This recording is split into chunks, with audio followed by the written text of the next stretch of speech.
56. Dr. Tsêng's Dream. There was a Folkian gentleman named Tsêng who had just taken his doctor's degree. One day he was out walking with several other recently elected doctors when they heard that at a temple hard by there lived an astrologer, and accordingly the party proceeded thither to get their fortunes told. They went in and sat down, and the astrologer made some very complimentary remarks to Tsêng, at which he fanned himself and smiled, saying, "Have I any chance of ever wearing the dragon robes and the jade girdle?" The astrologer immediately put on a serious face and replied that he would be a Secretary of State during 20 years of national tranquility. Thereupon Tsêng was much pleased and began to give himself greater airs than ever. A slight rain coming on, they sought shelter in the priest's quarters, where they found an old bonze, with sunken eyes and a big nose, sitting upon a mat. He took no notice of the strangers, who, after having bowed to him, stretched themselves upon the couches to chat, not forgetting to congratulate Tsêng upon the destiny which had been foretold him. Tsêng, too, seemed to think the thing was a matter of certainty, and mentioned the names of several friends he intended to advance, amongst others the old family butler. Roars of laughter greeted this announcement, mingled with the patter-patter of the increasing rain outside.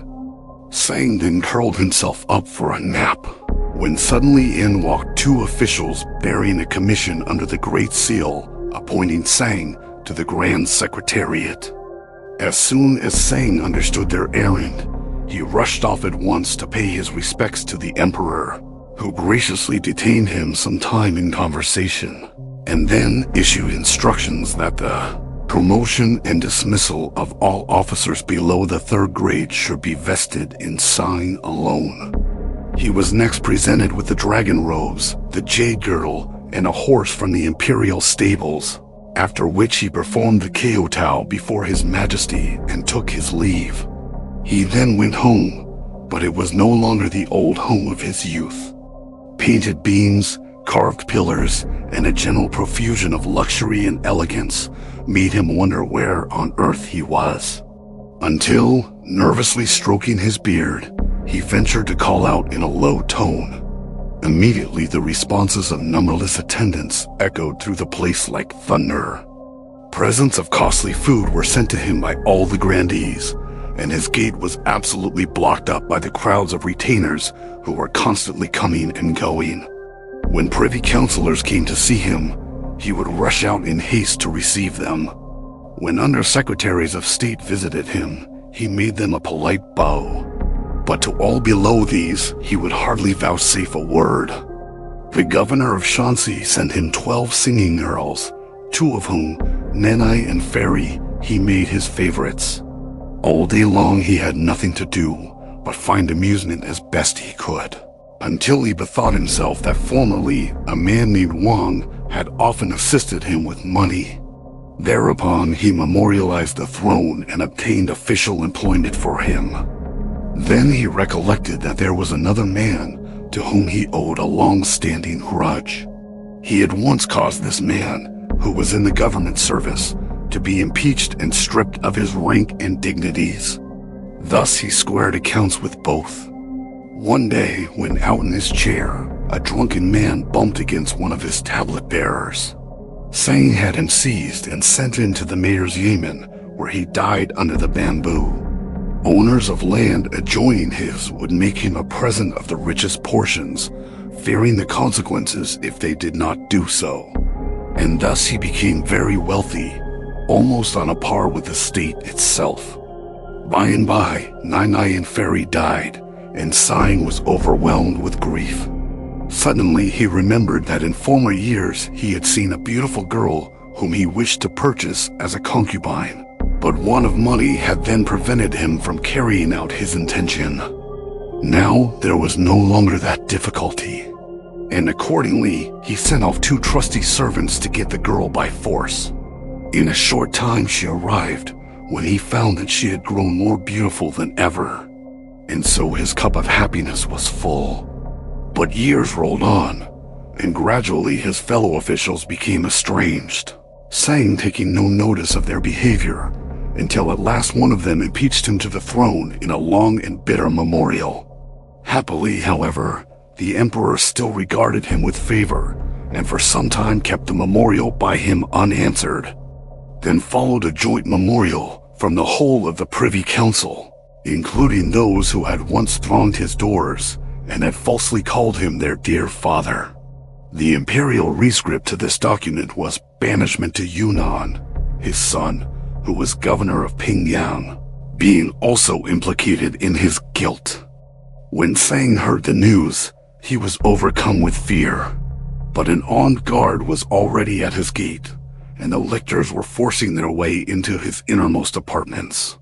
They tore off his robe and official hat and bound him and his wife with cords. Then they collected together in the hall his gold, his silver, and banknotes, to the value of many hundred thousands of taels. His pearls and jade and precious stones filled many bushel baskets. His curtains and screens and beds and other articles of furniture were brought out by thousands, while the swaddling clothes of his infant boy and the shoes of his little girl were lying littered about the steps. It was a sad sight for Tseng, but a worse blow was that of his concubine carried off almost lifeless before his eyes, himself not daring to utter a word. Then all the apartments, storerooms, and treasuries were sealed up, and, with a volley of curses, the soldiers bade Song begone and proceeded to leave the place, dragging Song with them. The husband and wife prayed that they might be allowed some old cart, but this favor was denied them. After about 10 li, Tseng's wife could barely walk, her feet being swollen and sore. Song helped her along as best he could, but another 10 li reduced him to a state of abject fatigue. By and by, they saw before them a great mountain, the summit of which was lost in the clouds. And fearing they should be made to ascend it, Tseng and his wife stood still and began to weep. The lictors, however, clamored round them and would permit of no rest. The sun was rapidly sinking, and there was no place at hand where they could obtain shelter for the night. So they continued on their weary way until about halfway up the hill, when his wife's strength was quite exhausted, and she sat down by the roadside. Tseng, too, halted to rest in spite of the soldiers and their abuse. But they had hardly stopped a moment before down came a band of robbers upon them, each with a sharp knife in his hand. The soldiers immediately took to their heels, and Tseng fell on his knees before the robbers, saying, "I am a poor criminal going into banishment, and have nothing to give you. I pray you spare my life." But the robbers sternly replied, "We are all the victims of your crimes, and now we want your wicked head." Then Tseng began to revile them, saying, "Dogs, though I am under sentence of banishment, I am still an officer of the state." But the robbers cursed at him again, flourishing a sword over his neck, and the next thing he heard was the noise of his own head as it fell with a thud to the ground. At the same instant, 2 devils stepped forward and seized him each by one hand, compelling him to go with them. After a little while, they arrived at a great city where there was a hideously ugly king sitting upon a throne judging between good and evil. Tseng crawled before him on his hands and knees to receive sentence, and the king, after turning over a few pages of his register, thundered out, "The punishment of a traitor who has brought misfortune on his country, the cauldron of boiling oil." To this 10,000 devils responded with a cry like a clap of thunder, and one huge monster led Tseng down alongside the cauldron, which was 7 feet in height and surrounded on all sides by blazing fuel, so that it was of a glowing red heat. Tseng shrieked for mercy, but it was all up with him, for the devil seized him by the hair and the small of his back and pitched him headlong in. Down he fell with a splash, and rose and sank with the bubbling of the oil, which ate through his flesh into his very vitals. He longed to die, but death would not come to him. After about half an hour's boiling, A devil took him out on a pitchfork and threw him down before the infernal king, who again consulted his notebook and said, "You relied on your position to treat others with contumely and injustice, for which you must suffer on the Sword Hill." Again he was led away by devils to a large hill thickly studded with sharp swords, their points upwards like the shoots of bamboo, with here and there the remains of many miserable wretches who had suffered before him. Tsêng again cried for mercy and crouched upon the ground, but a devil bored into him with a poisoned awl until he screamed with pain. He was then seized and flung up high into the air, falling down right on the sword points to his most frightful agony. This was repeated several times until he was almost hacked to pieces. He was then brought once more before the king, who asked what was the amount of his peculations while on earth. Immediately an accountant came forward with an abacus and said that the whole sum was 3,210,000 taels, whereupon the king replied, "Let him drink that amount." Forthwith the devils piled up a great heap of gold and silver, and when they had melted it in a huge crucible, began pouring it into Tsêng's mouth. The pain was excruciating as the molten metal ran down his throat into his vitals. But since in life he had never been able to get enough of the dross, it was determined he should feel no lack of it then.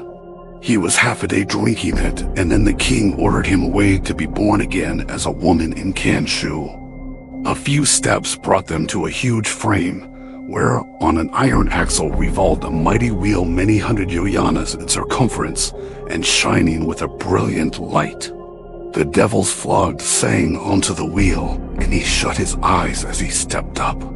Then whiz and away he went, feet foremost, round with the wheel, until he felt himself tumble off, and a cold thrill ran through him when he opened his eyes and found he was changed into a girl. He saw his father and mother in rags and tatters, and in one corner a beggar's bowl and a staff, and understood the calamity that had befallen him. Day after day he begged about the streets, and his inside rumbled for want of food. He had no clothes to his back. At 14 years of age, he was sold to a gentleman as concubine, and then, though food and clothes were not wanting, he had to put up with the scoldings and floggings of the wife, who one day burnt him with a hot iron. Luckily, the gentleman took a fancy to him and treated him well, which kindness Tsêng repaid by an irreproachable fidelity.